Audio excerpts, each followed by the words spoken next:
Hello and welcome to the Bundesliga show, the Fantasy Football Thursday edition of this season. So as you can see today, I'm joined by Runa. How's it going over there in Denmark, Runa? Everything's fine here, Mark. Thanks.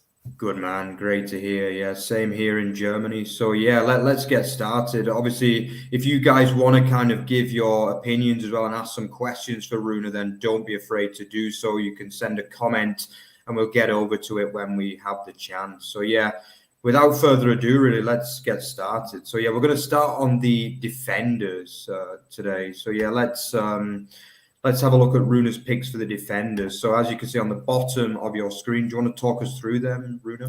Yeah, of course. I'm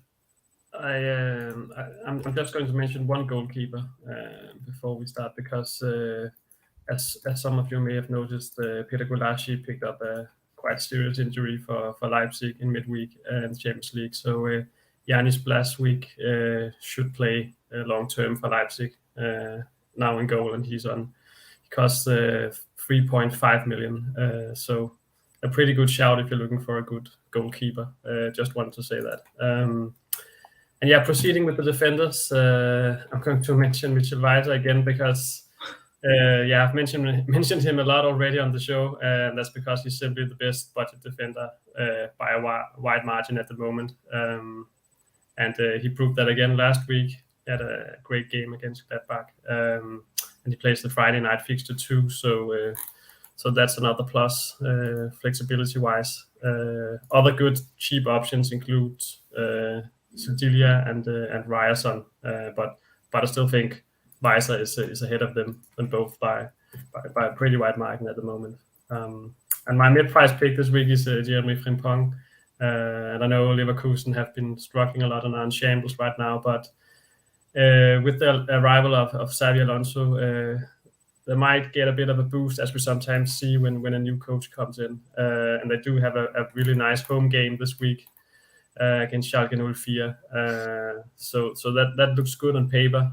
And Frimpong has proven himself a number of times this season already. So a pretty good shout, I think, this week. And then finally, my premium pick depends on whether he starts or not. But I'm going to suggest Angelino from Hoffenheim. We will be able to see the lineups on Friday evening, so we know if he starts. If he does, then it could be a great differential to have because, as we all know, his ceiling is quite high, and you will be able to start him on Friday night.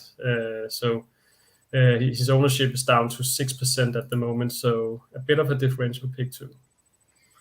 Yeah, definitely. And obviously you mentioned Javi Alonso coming into Leverkusen. Obviously finally Gerardo Seoane getting fired on Tuesday evening.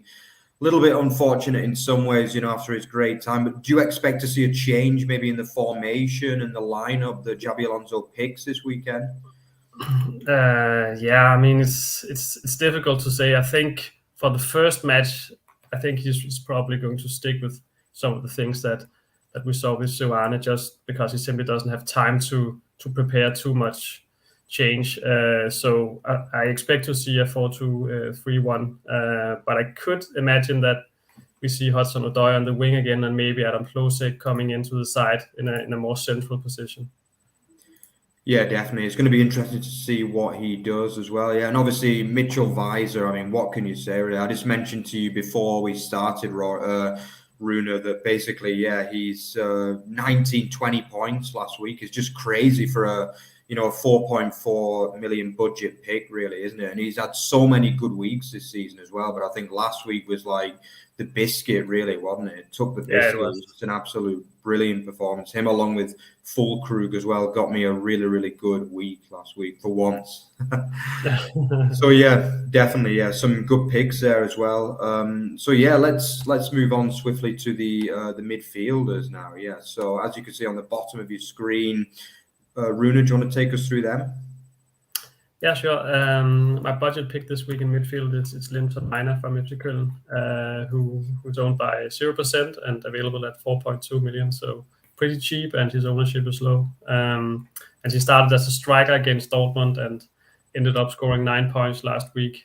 He's now being tipped to play up front once more against Gladbach, who, as we all know, conceded 5 goals against Werder last week. So looking at that low price and the fact that he's likely to play out of position, I think he's a quite attractive differential this week. And my mid-price pick is Lars Stindl, because he actually, despite the fact that Gladbach lost so heavily last week, he managed to do quite well, fantasy-wise at least. He picked up 10 points, which is quite good from a 1-5 defeat. And I think his price is quite low considering the potential he has, and his ownership is quite low too at 3%. So he's a pretty good shout too, and a good alternative to Hoffmann. And then finally, Kristoff Baumgartner is a bit of a cheap premium pick this week. He didn't do as well as I'd hoped last week, but still managed to pick up 7 points. So that was, solid at least. And I think he's Hoffenheim's most attractive midfielder fantasy-wise, and he plays the Friday night fixture 2 weeks in a row. So a really good player to have for the upcoming two weeks. Yeah, definitely. The Friday games often kind of come up trumps, don't they? Last week I picked, I think, 3 buying players. I went all out, and all 3 of them did pretty well too. But just a pity I didn't change the captains, as I said to you before the kickoff. But yeah, a couple of questions coming in as well from Abdullah. So yeah, will Ryerson start this week? He played just 70-odd minutes against Malmo in the Europa League. Do you expect him to start, Rune? Yeah, I do, but that's the thing with Union Berlin. It's quite difficult to predict who will take the 2 starting positions at wing back. But I do think that Ryerson is probably ahead of the other 2 and is likely to get the more minutes. And he also just returned from an injury, and I think he's probably more likely to start, especially because Trimmel can't play all games because of his age. Ryerson is much younger, so yeah, it's not guaranteed that he'll start, but I predict that he will. Yeah, and obviously Union Berlin getting a really good win just down the road from you as well, Rune, in Malmö, in Sweden, 10 men. They played the whole second half with 10 men, but still managed to get a brilliant win there. And what's been a brilliant week for Bundesliga teams in Europe, really, in most cases, hasn't it? So yeah, another question from Gavin. Hello, Gavin. Yeah, Rune, should I ditch all my Gladbach assets, bar maybe Sommer, and get in Bremen players after their terrible weekend last week? What do you think? I wouldn't do that, because I know Gladbach had a terrible game last week, but maybe it was a one-off, and they're playing Köln at home, and Köln might have tired legs after playing in Europe tonight. And yeah, it might be a different story with Gladbach playing at home this week. And I still think they have a lot of quality in their side. So depends on which players you own, but I wouldn't sell the likes of Hoffmann and Bensebaini ahead of a home game against the Köln side that might be a bit tired after playing in Europe. Yeah, obviously a big derby as well, so it'll be interesting to see if Köln go out with a full team tonight as well. I would imagine that'll just have kicked off. So yeah, maybe someone can tell us whether they went strong there. Yeah, another question from Abdullah. Yeah, any update on Kimmich and Royce? Do you know if they're going to start this weekend? Not yet. We're going to have to wait for the press conferences tomorrow. I think Royce looks unlikely to be fit. I don't expect Royce to start, but I think Kimmich has a good chance of playing. If he tests negative in time for the game and will be able to play the final training session, then I'm pretty sure he'll start. But Nagelsmann will give a press conference tomorrow and hopefully let us know if he expects him to play. Yeah, definitely. Remember to follow Bully News as well. I'm sure they'll have all the updates on Kimmich's fitness ahead of the big derby. Well, not derby, but rival match on Saturday. So yeah, just one other question as well coming in from Jeff Wagner. Kabak from Hoffenheim, obviously defender, good for another run this week. What do you think? Yeah, absolutely. I have him in my side personally. I'm not going to take him out after a pretty impressive performance last week. That was quite good from him, and I think his price is quite good too, considering the potential he has. And like Baumgartner, he has 2 Friday night fixtures in a row. So if you already own Kabak, I probably wouldn't get Angelino too. I think he's a very good shout too in defense. Yeah, he's been really good so far, actually, Kabak, since signing for Hoffenheim, hasn't he? Pretty impressive, obviously, as they continue their good season. Okay, yeah, so let's swiftly move on to the strikers then. Yeah, so as you can see on the bottom of your screen, Runa, do you want to take us through them? Yeah, my budget pick is Niklas Füllkrug this week because he's just been in amazing form for Werder this season.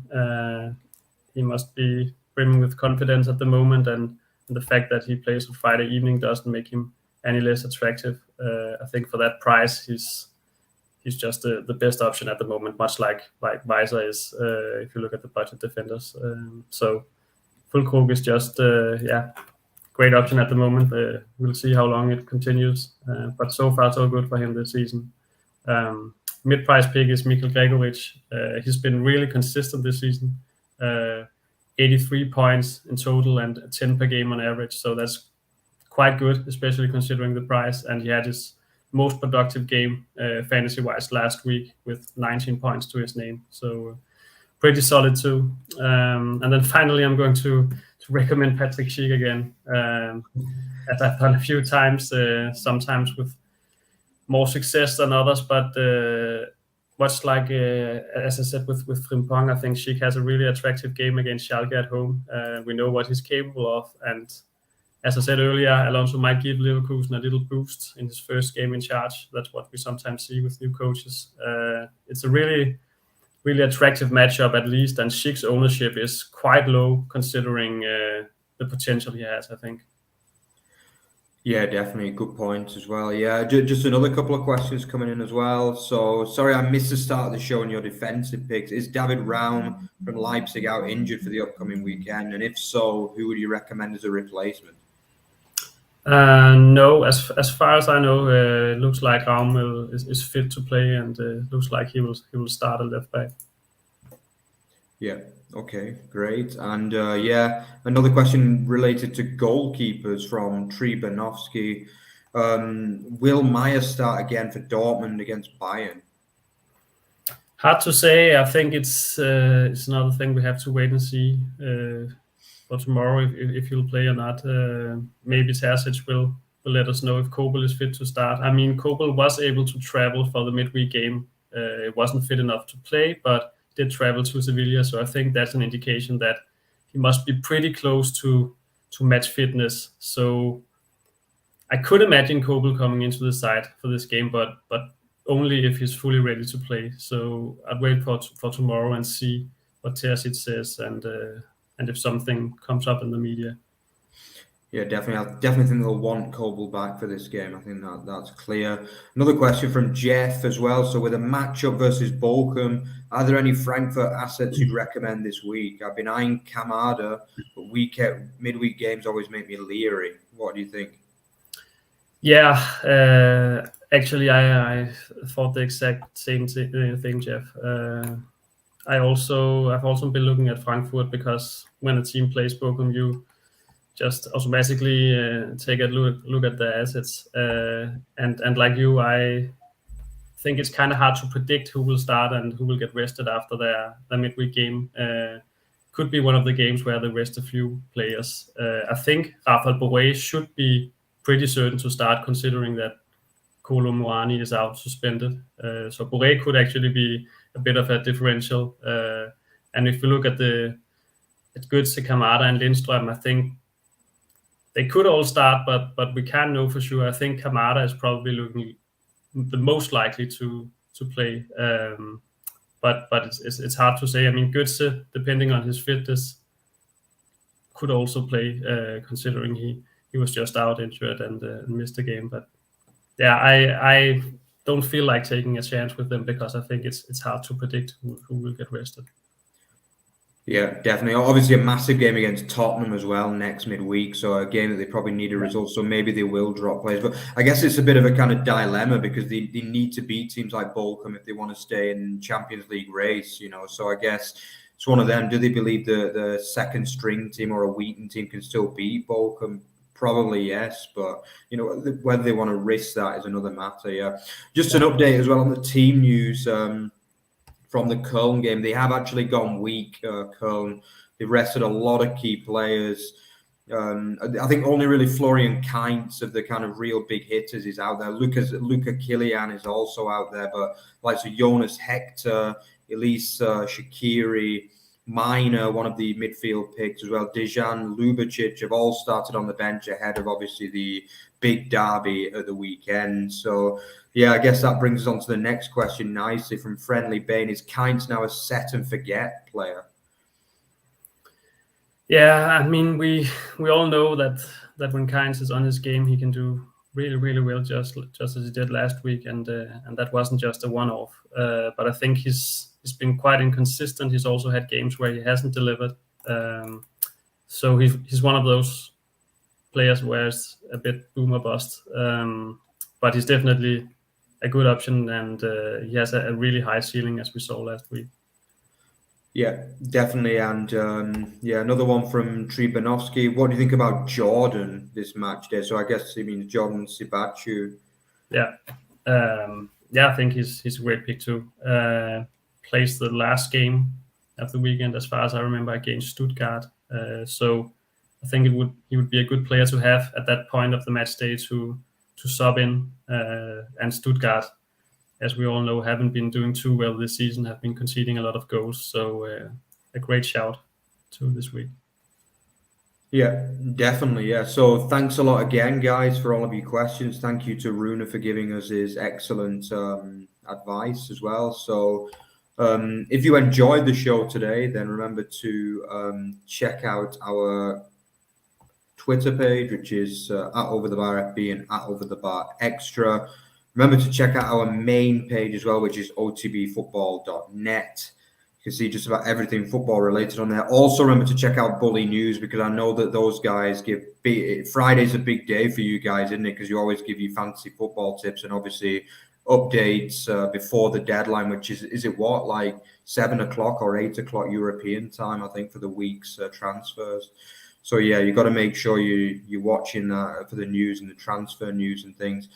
And yeah, don't forget to like, comment, and subscribe to our stuff as well.